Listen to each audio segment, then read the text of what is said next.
Sally! Sally, come out! She wasn't yours, Comstock. Elizabeth, I am so sorry. No, you're not. But you're about to be.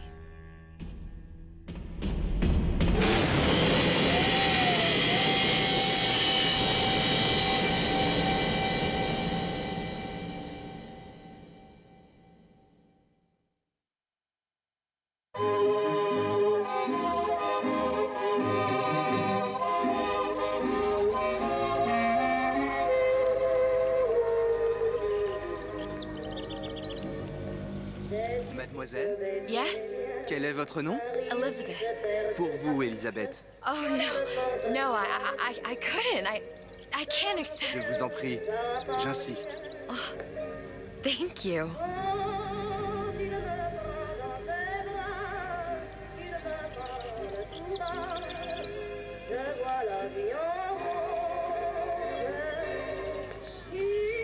Hi everyone, welcome back to Autoplay. My name is Otto, and this is Burial at Sea, Episode 2. So, as you can see, we are playing as Elizabeth, and we are finally in Paris. Oh, it's just so beautiful. This section of the game is, like, absolutely gorgeous.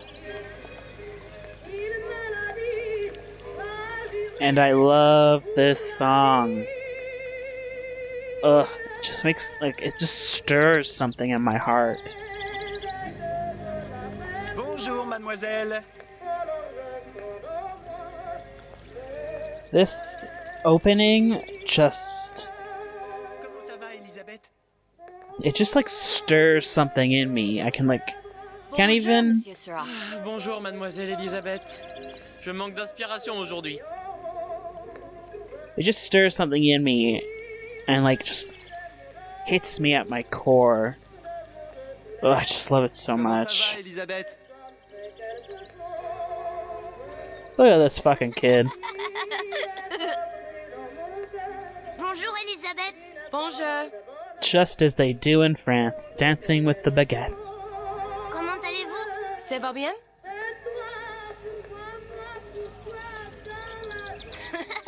Bien le bonjour, mademoiselle.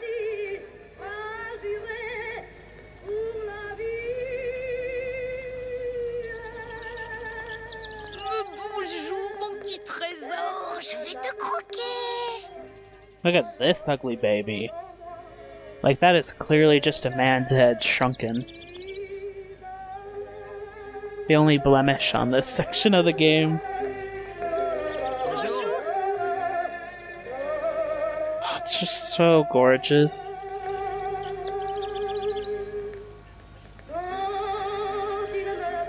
And you can see Elizabeth in the newspaper.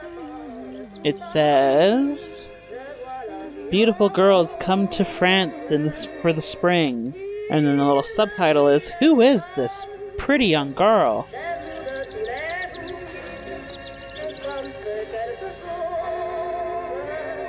And look, there's a little kitty over here. And Elizabeth hums the song, too.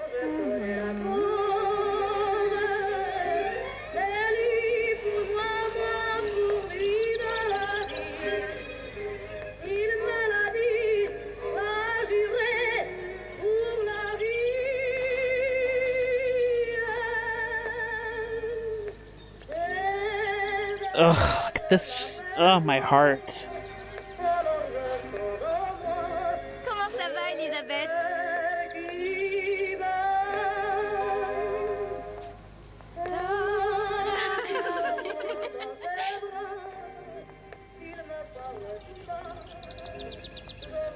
Bonne journée, mademoiselle. Bonjour, Elisabeth. Bien le bonjour.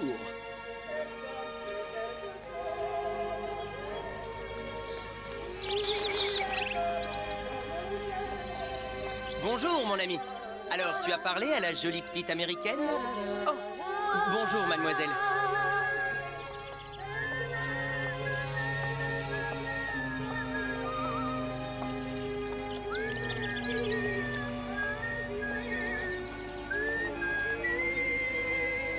Bonne journée. Comment ça va, Elisabeth?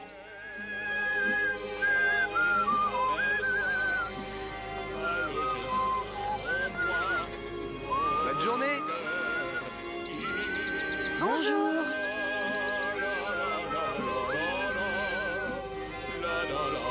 I've actually never seen that before. Bonjour. Bonjour.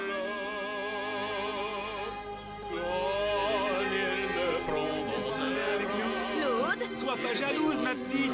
C'est pas interdit pour un homme de boire avec deux jolies filles.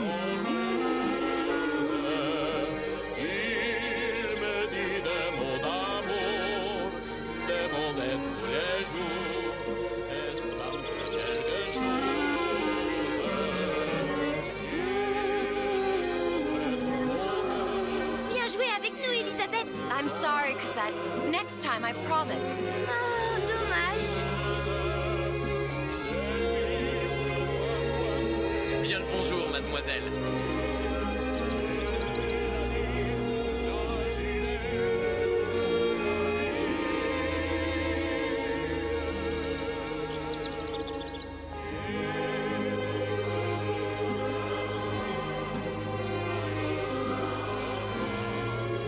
Bien le bonjour, Elisabeth.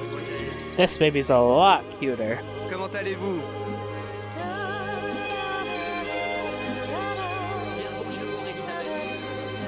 Je peux vous vendre tous les livres que vous voulez. Et pour pas cher en plus. Do you have The Age of Innocence by Edith Wharton? Désolé, ma petite, celui-là n'a pas encore été écrit. And that should be the first sign that something is not as it seems. I mean, aside from the over-the-topness of the rest.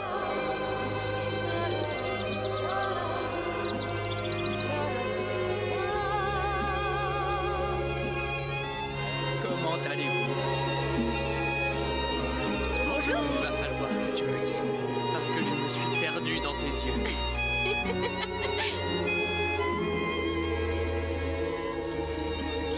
Une baguette, mademoiselle?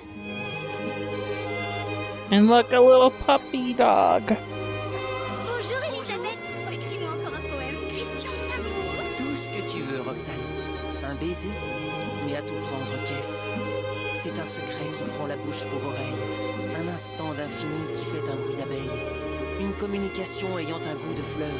Une façon d'un peu se respirer le cœur et d'un peu se goûter au bord des lèvres l'âme. Et maintenant, mon amour, où va-t-on? Où tu veux.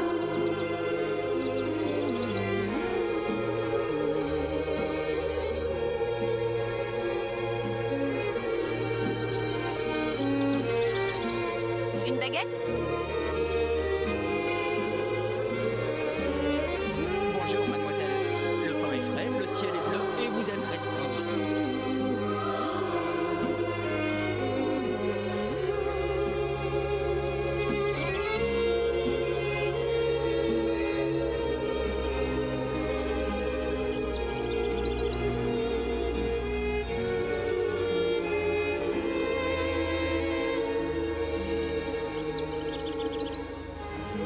Roquefort, camembert, brie de Meaux, les meilleurs fromages au meilleur prix.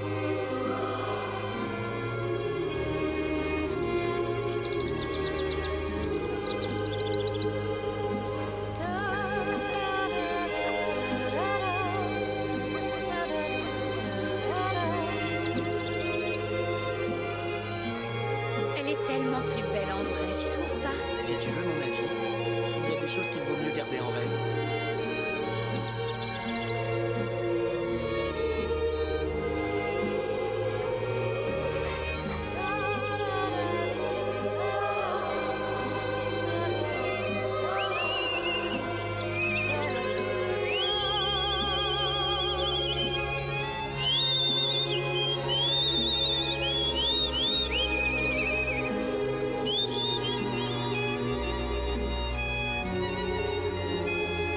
Oiseau ou la cage?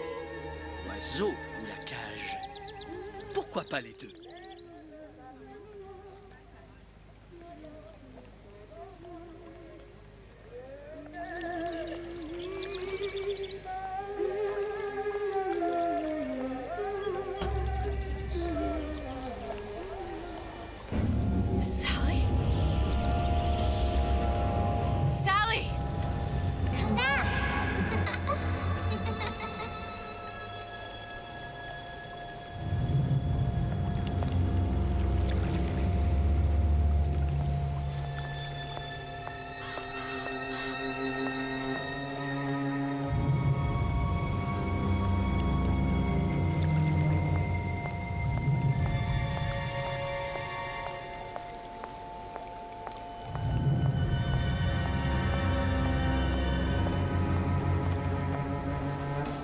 And here we have the portraits of Elizabeth, Fitzroy, the Lutesses, Columbia, and knocked off is a portrait of Booker.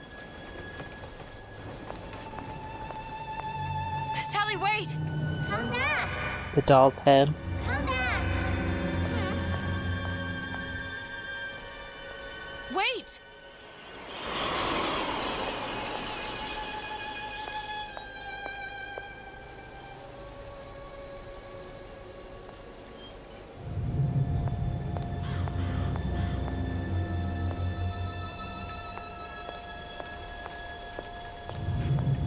Sally, stop! Come back! Sally, where are you going?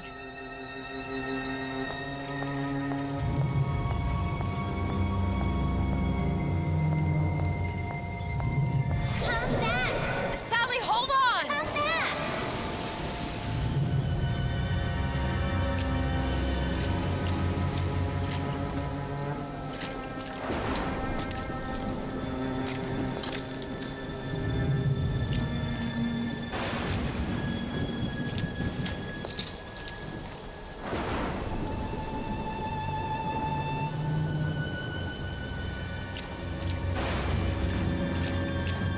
Come back! Stop, stop!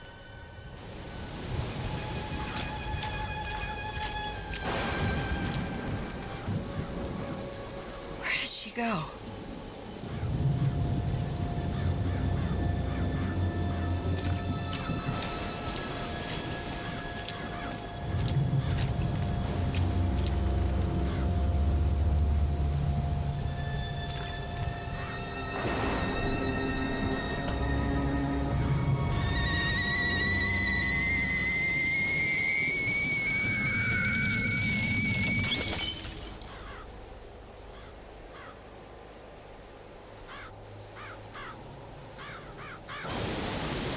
Go away. It wasn't my fault. I didn't do anything! No. It wasn't my fault. Leave me alone! Can't you just leave me alone? I'm sorry! I'm sorry. I never should have left. I never should have left you there.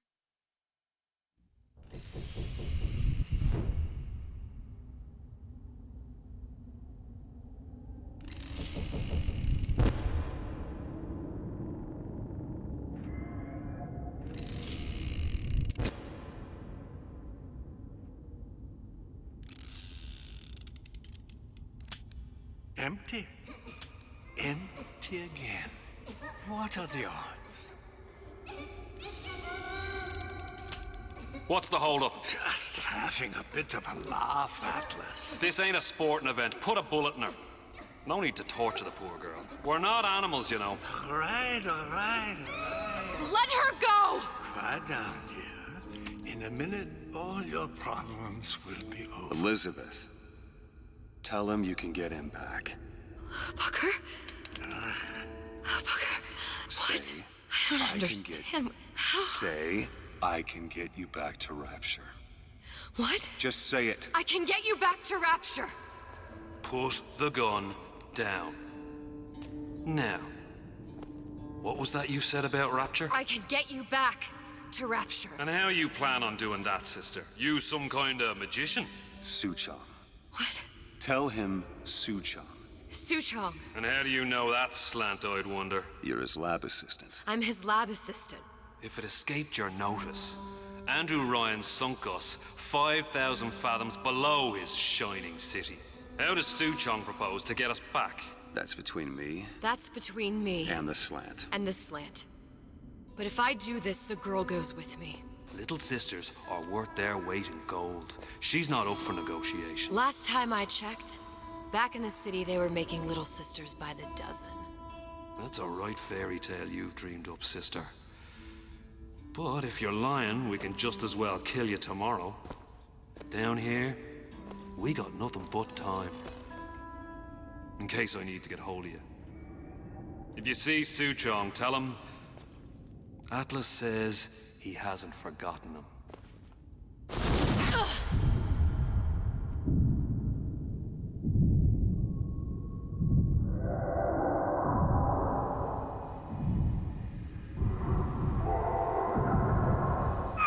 Elizabeth, come on, it's time to get moving.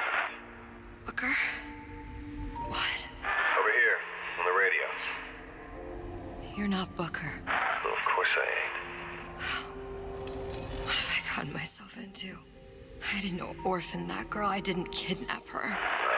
But she made for some exceptional bait, didn't she? Had to be done. Did it? I felt everything that every version of me felt. All of that knowledge. I lost a pinky, but that version of me, she lost everything. And Comstock, that final Comstock, he thought he could avoid his guilt by coming here. You educated him proper. But then why am I back here? Huh? I don't remember opening a tear to come back. And who are you? Huh? I think you'll figure that out soon enough. Sorry for not talking very much during that opening. I feel like it's so effective and strong and like emotional, and I didn't want my talking to kind of like diminish it in any way. Even when the game first came out, that opening left me with such an impression. Because, like, right from the start, you know it's too good to be true. Like, even before the more overly fantastical things happen, like the birds chirping and stuff like that, you just, like, feel it in your gut. And you just feel this kind of, like, I just don't even know how to describe it. Like, a sort of weird melancholy of sorts. Like, just yearning? I don't know, but it's so strong, and the song Levion Rose is so powerful in it, and I just didn't want to like be like yapping away and just taking away from it. So I'm sorry if I was like too quiet, but I wanted to err on the side of caution for that bit because I just knew it's such a strong moment. It's one of my favorite of the series. So, as you can tell, we are back in Rapture. I won't explain why yet, because it does get explained very shortly, but I'll clear it up when that happens. But we are back. We're no longer in Paris. And we pick up pretty much right after the first part left off. That was Atlas, which if you remember, was like the civil rights leader person that we saw a couple posters of in the last few episodes. That's him, and he got trapped in Fontaine's department store with us. And so he has Sally, we want to get her back, and we have made a deal that if we help him get back to Rapture, he will give us Sally. And that's kind of our main goal right now. And this, of course, is the Comstock that we were playing as last episode. You can see he's got his trademark white hair and such, and the tattoo. And look at how huge his hands are.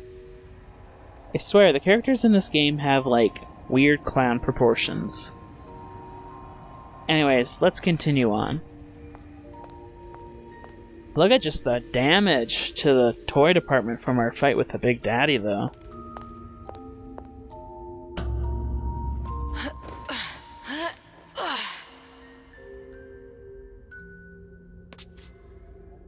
I was in Paris. I was happy. And now I'm here dealing with this Atlas, this psychopath. What was I thinking? I wasn't Paris any more than I am Booker. Now I have to find this Suchong, and I don't even know who that is. Not yet, but you know he's the key, don't you? To what? You're asking me. Elizabeth, I ain't even here.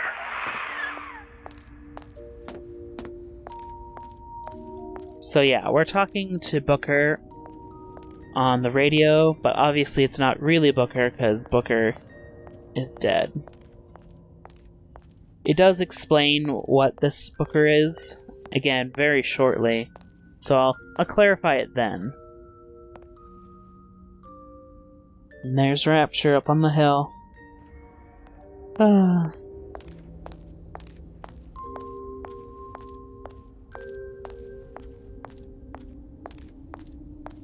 So yeah, we're playing as Elizabeth. It's kind of cool. I love playing as her. She's such a good character. And I don't know, like, it's cool just, like, seeing her hands instead of Booker's. Like, I love how her, like, nail polish is chipped and stuff like that. Like, nice little details.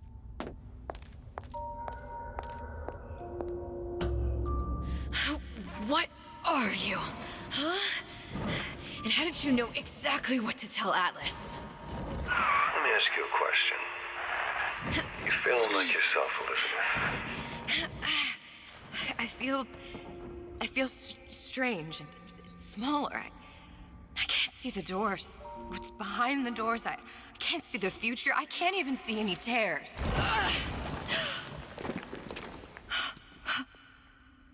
Oh my God. Stay away from me. Booker. No, please don't.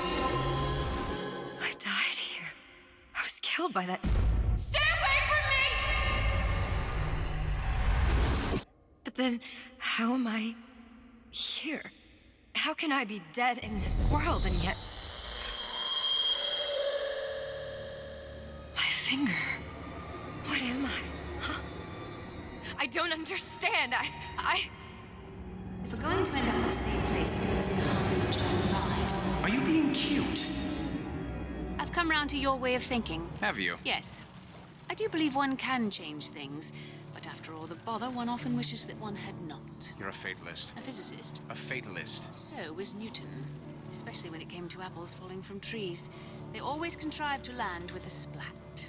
She left the child to rot. Are you implying she's the apple? I'm implying that she did not fall far from the tree. And now she wants to go back. I need to go back. To fix what I broke. Back to where she has no right to be. Back to where she doesn't belong. Doesn't belong? Wait, what do you mean? Do you want to tell her brother, or shall I? Because I died. There are rules. Even for one such as you. She'll forget. All the doors. And what's behind all the doors? All closed to her now. She'll be just like the rest of us. Forgetting the past. The present. The future. I'd wager she won't even remember this conversation. We've arrived. So, something I tried to point out during that cutscene, I didn't want to talk over their dialogue, but you can see dead bodies floating in the water as we are making our way.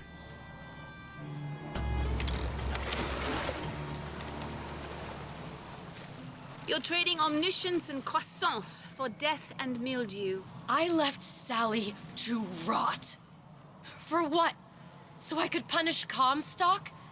He was trying to help her, to save her, and if I don't make that right... We all have our crosses to bear. But there is a thin line between a martyr and a fool.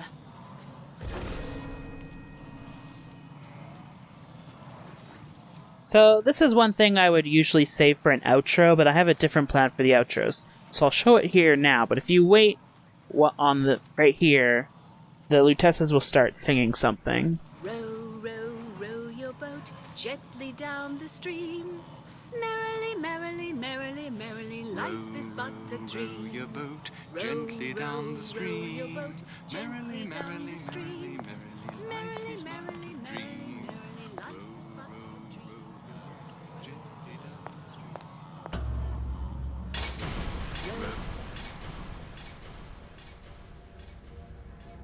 The Lutessas warned me that if I came back here, I would collapse. Collapse. From a quantum superposition to just me. Quantum what? I've changed, Booker.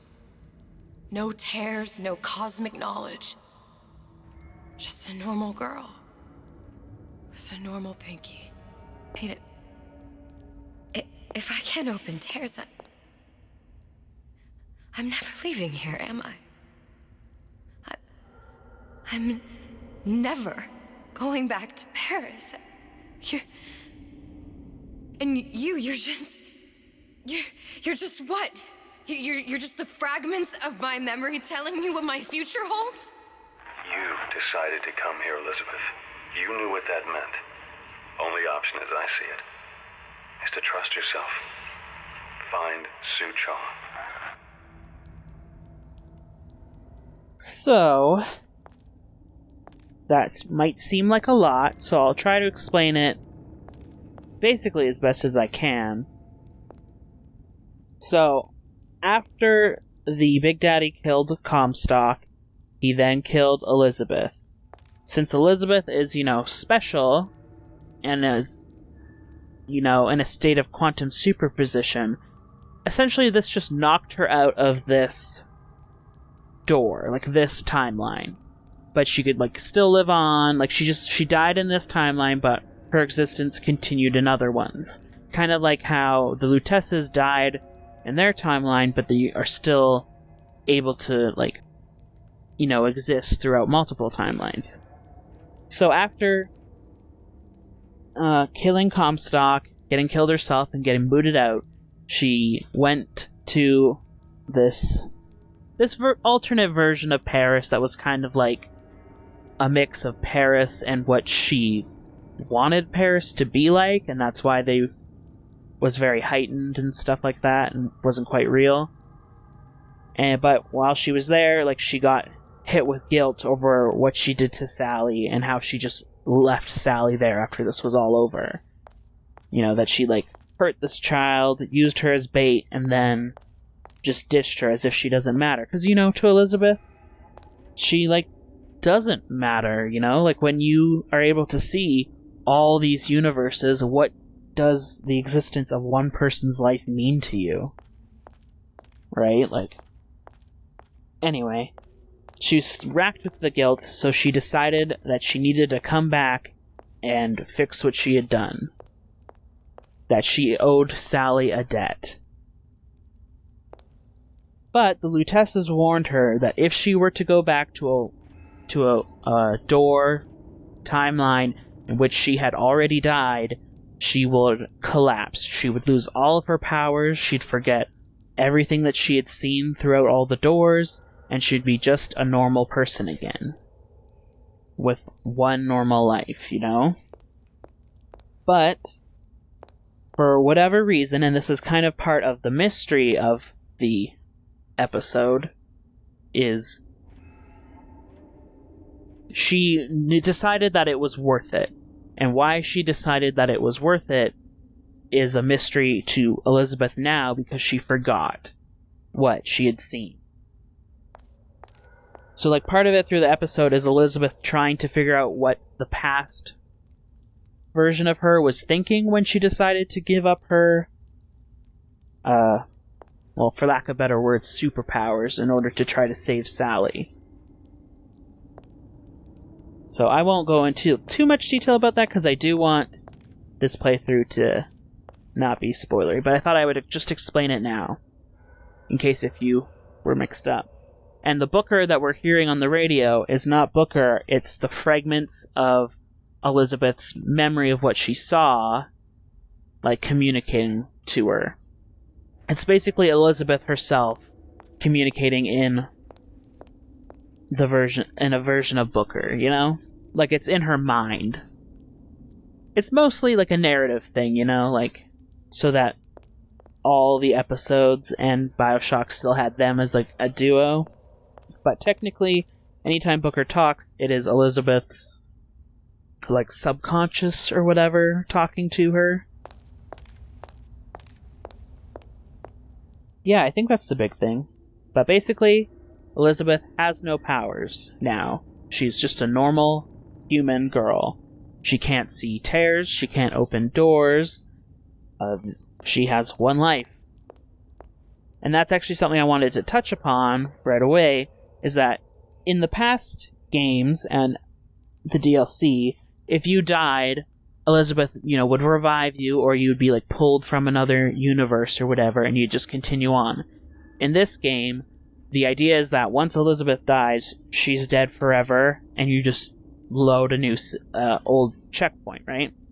So for the death screens, they actually do something unique where some of them will have voxophones playing over them, but some of them will actually have new conversations between the Lutesses commenting on various characters in the game.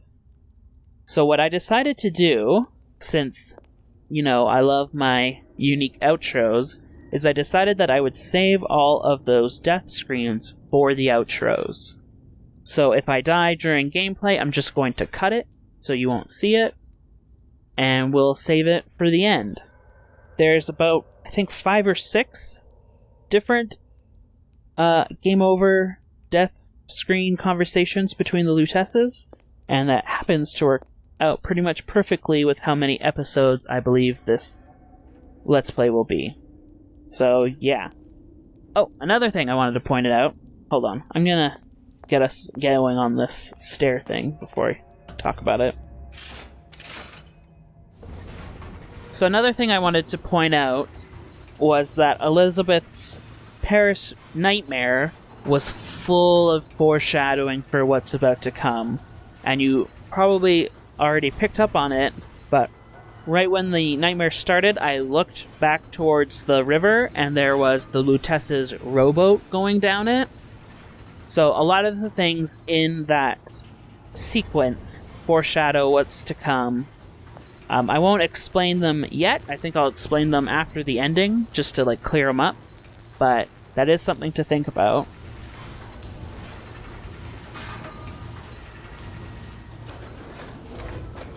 You spiff, Rabbit. You spiff, Frankie. And you leave me what?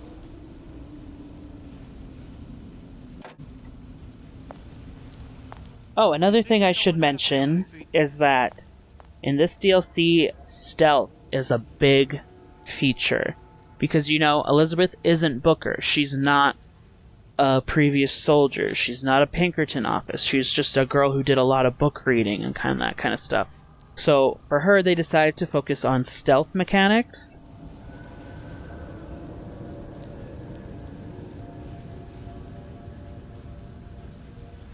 Yeah. I'm just realizing that I'm playing the game on the wrong mode. Fuck. Ugh. Okay. So basically there's stealth mechanics now. Enemies can, like, be alerted to your presence. You want to, like, sneak up behind them. Stuff like that. And with this, they also added a new hard mode called 1989 mode. And it is, like, stealth only. Like, you're not given any guns that you can use otherwise. You're just given your non-lethal options and that kind of stuff. And I thought it would be a good idea to play that version to show you guys it. Because it's just interesting, and I feel like it fits Elizabeth's character more, and it also fits her goal in this DLC to go through it not harming people as much as possible. Unfortunately, when starting recording, I didn't really think about this, and I just picked standard difficulty. So right now, I am going to like pause the recording, restart my game, pick the right one, and then I will like cut in the proper difficulty mode footage, if that makes sense. I feel like such an idiot for not doing this, because I want to play on the hard mode with you guys. So give me a second, I'll be right back on the right mode after replaying all of the opening. Hold on. And we're back. Sorry about that. Of course, for you it was a split second. For me it was another 30 minutes of playing. And also, I was wrong. It's actually called 1998 mode. It's a reference to the game Thief.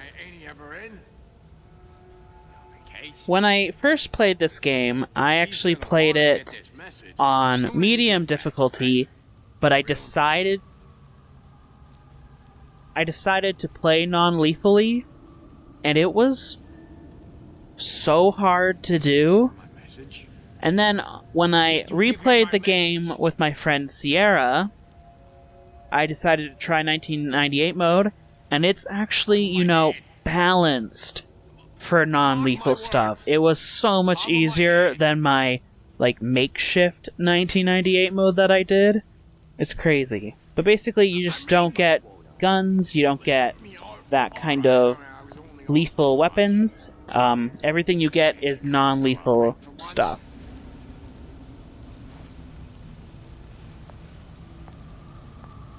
I think I'm gonna have to use this air grabber. It's gonna be messy, I don't know if... Well, a blow to the back of his head will serve just as well. Be a hell of a lot quieter, too. That's not what you would have done. I'm not Booker. Just because your father did something one way, doesn't mean you have to. See, and I took that idea to heart. So when I played, I was like, Elizabeth is going to be non-lethal, because this is clearly the, like, more thematic, true way to play. But they obviously give you the option to play lethally just because, you know, it is a first-person shooter. And also, you'll notice that there's things like glass now, as well as water puddles. Rat. And these things cause sound that will trigger your position to the splicer. So that's why you gotta be careful about your surroundings more now. Did you even notice? You could eat an egg off that bathroom floor. Another thing that the game points out, I have tips turned off because I just find them, like, obtrusive. But basically, if you crouch when you're falling, you'll be much quieter. And also, crouching your steps are quieter, and things like the carpet is quieter than other material, that kind of stuff.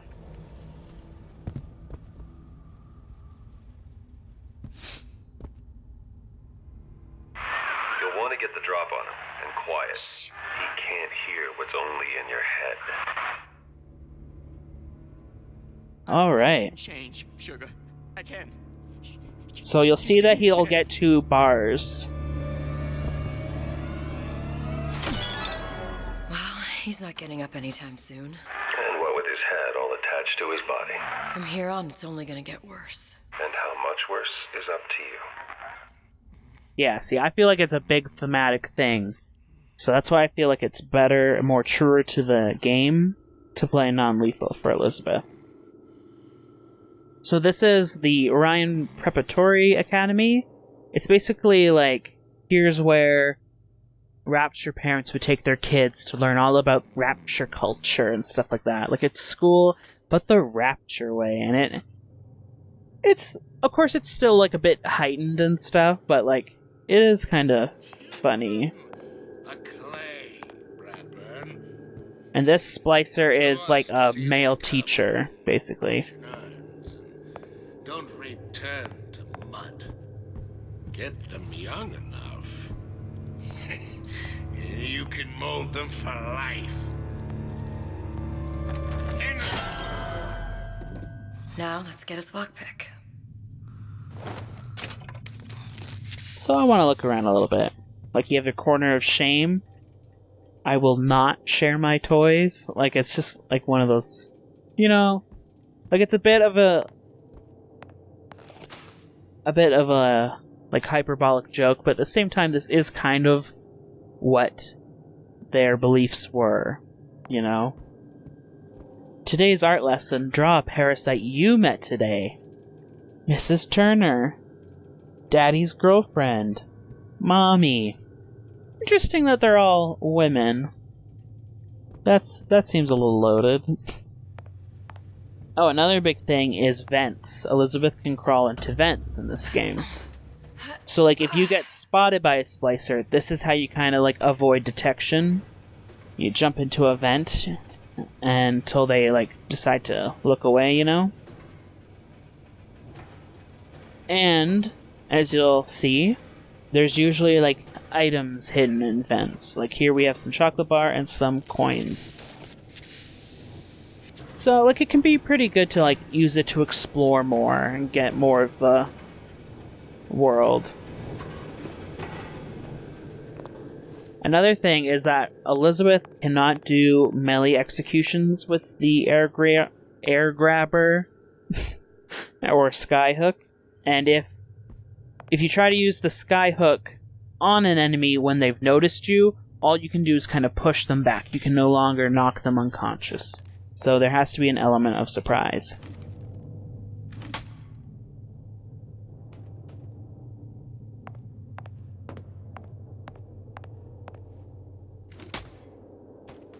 And also, now when you jump onto hooks, after a set period of time, it will start making noise. So you can't stay on them for too long. Listen to that racket. Damn air grabber must be busted.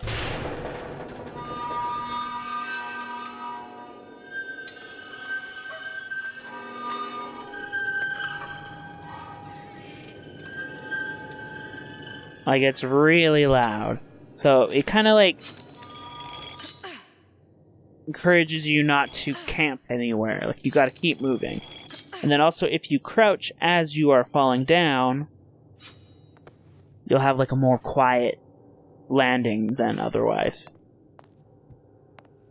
Like, just some little things to notice. One thing I had talked about earlier when discussing how much I love this DLC is that I feel like you really get the sense that you're playing as Elizabeth and you see the way she thinks. And one example is through the lock picking. So I'll show you that now. Lockpicking can be easy with the right tools and know-how. Use your lockpick to probe a pin. A neutral pin will open the door. A blue pin will open the door and knock free a noisemaker. A red pin will open the door, but also sound an alarm.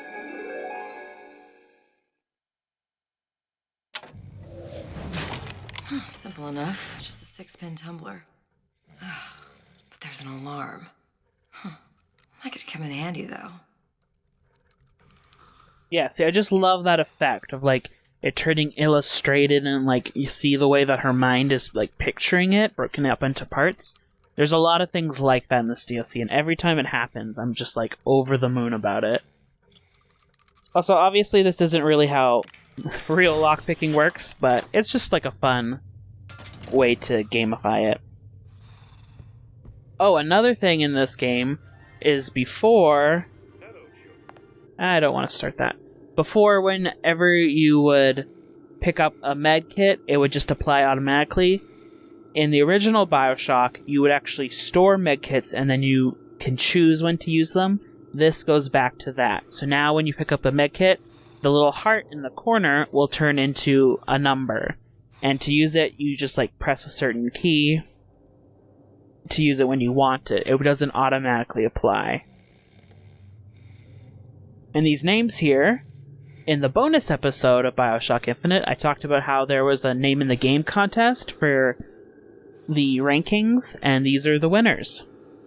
3 of them. There's actually, I think, 2 more somewhere else in the level, and I'll point them out then too.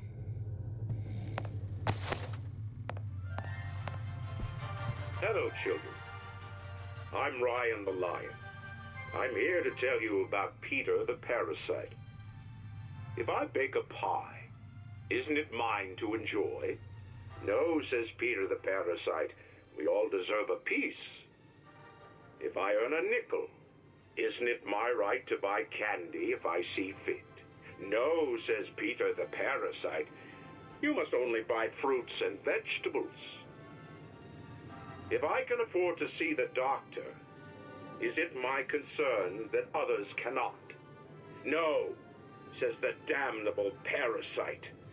We must all crowd our way into the physician's office. Ryan the Lion says, chew on that, you parasite. Yeah, so you can really see how it's taking the Rapture ideas and trying to communicate them in a way for children. And they have turned Andrew Ryan into Ryan the Lion. I'm Ryan the Lion. I'm here to tell you about Peter the Parasite. Communism is a sham. Outdated is a mistake. No, not good. Delusion. Hypocrite. a lie to people, invented by parasites, property theft, a stupid idea, is stealing moochers. Empathy for weak people is for the unfit, not a value. Drags you down is for parasites, is stupid, not positive, not a virtue. You know, because Rapture, again, if you haven't played BioShock, is like all about individualism, objectivism, that kind of stuff.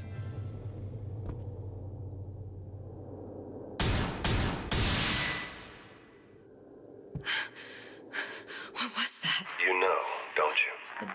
The doors, they're cracking open. My memories of the future and somewhere I'm going to go. You sure it's your future you're looking at? If not mine, then whose? Also, I just want to say Courtney Draper's voice work in this DLC is amazing. It's so good. She does such a good job, especially towards the end of the game. Like, really strong. Always shoot to kill. No, we don't live the Rapture way.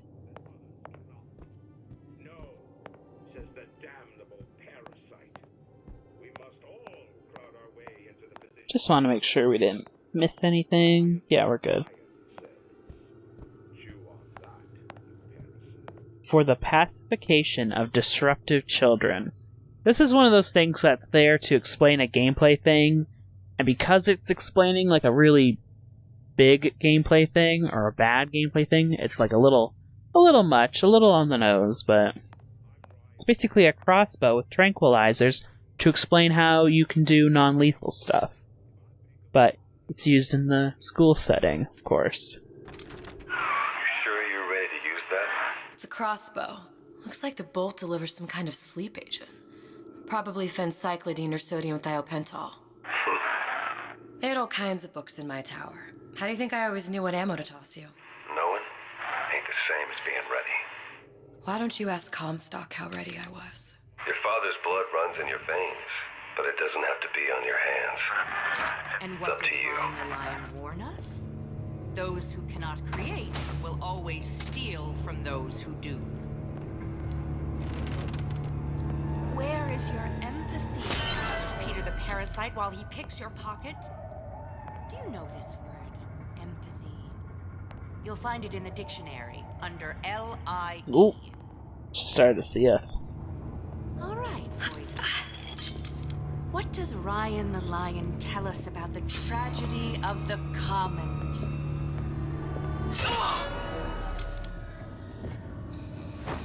Yeah, we're pretty good. No biggie.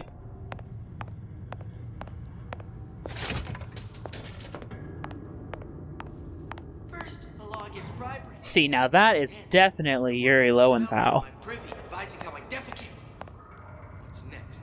And this is kind of like a parody of the Walt Disney statue with him and Mickey.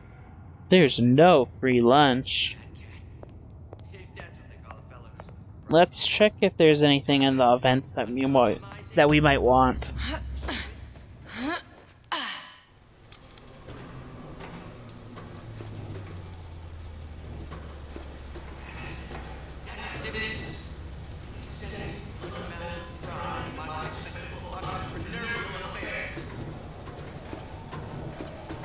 And you'll see that like the sound carries through the vents, which is kind of cool.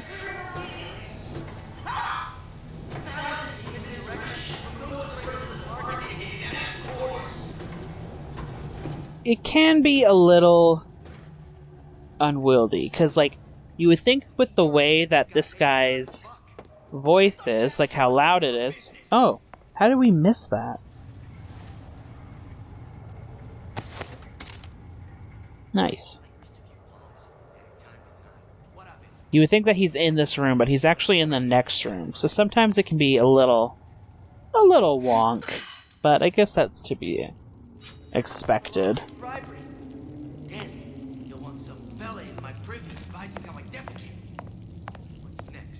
The Heroes of Rapture, Ryan, Visionary. Traders of Rapture, Tenenbaum Biologist. Bitch.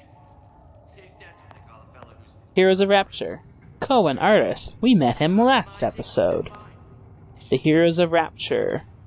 Suchong.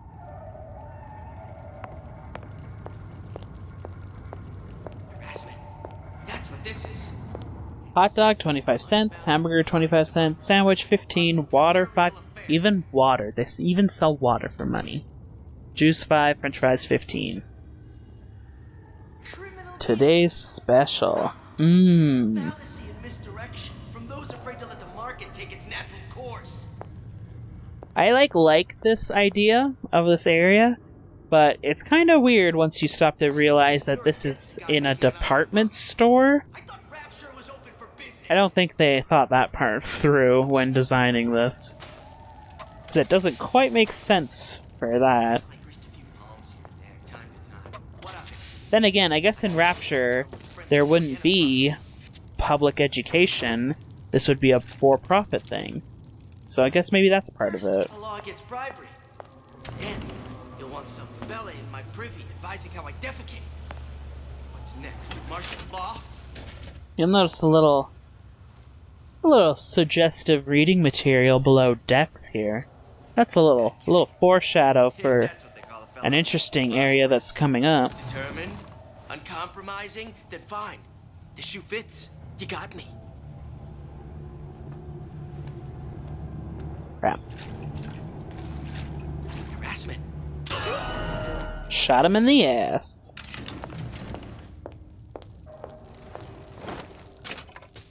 And sometimes you can get your bullet back, but not always. Principal's office. Proper discipline. Official procedure for problem children. Use of possession is advised. So I also kind of like that. Like, it's creepy, of course. But I like that it, suggests an in-world use for possession. Which has always been a vigor I've been a little like, that's pretty weird. But it kind of makes sense in a messed up school situation that they would do that. Also, I think this... No? Maybe I'm wrong. For some reason I thought this triggered another one of those future flashes. So yeah, throughout the game, there are items that if you interact with them will give you a flash of the future. They're flashes... Actually, I won't explain it. It'll become clear the more we go on, so... I'll leave that one to be a mystery for later.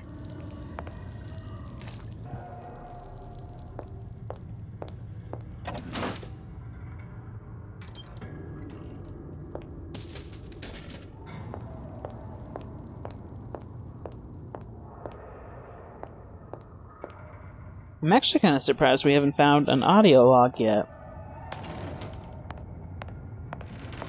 And then this, of course, just goes back to that area we just were at.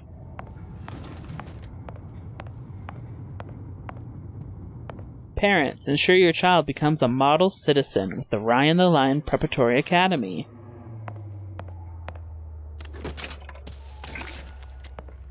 Oh yeah, here's the other two people. Makers and takers. This week's maker, this week's taker. So those are the people who won the Name of the Game contest. Oh yeah, hourly rates. $1 for one child, $2 for two children, $5 for three or more. Oh, I guess it's also technically a daycare that just teaches this kind of stuff. Okay, interesting. Now it makes a bit more sense to be in the department store. Still a little iffy, but I'll accept it now.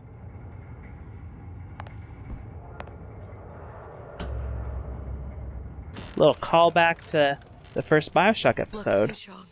That's the name you had me tell Atlas. Huh. I don't follow. Looks like this character Suchong has taken over the Silverfin restaurant. That's where the tear was that I used when I first came to Rapture looking for Comstock. Before this place was turned into a prison. But the first time you came to Rapture was in 1960, with Booker, when you drowned some... Over a year from now. Yeah, that's right. When I could see all the doors, it all made sense, but now it's just a jumble. Elizabeth, you're bleeding. Now I know what it feels like. Alright, if we're gonna find Suchong, the Silverfin is the place to start. I know the way. Alright, and I think that's a good place to end the first episode.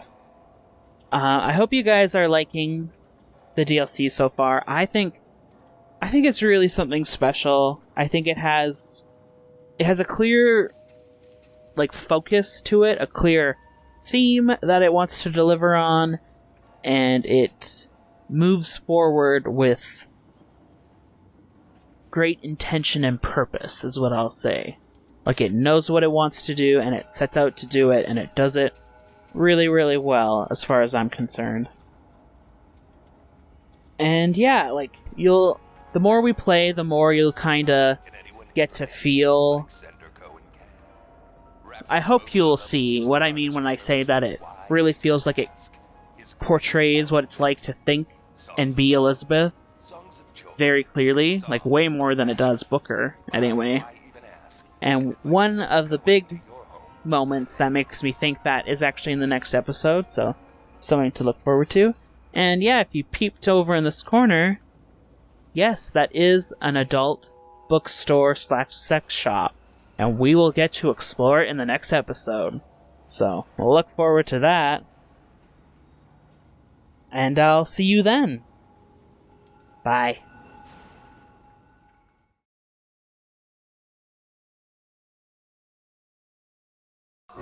I imagine you view this as vindication of your theory. I take no joy in her failure. One must give her an A for effort. But an F on results. You give her no credit for good intention. The universe does not grade on a curve. It's strictly pass-fail. Surely it's better to have died trying. Better trying not to die.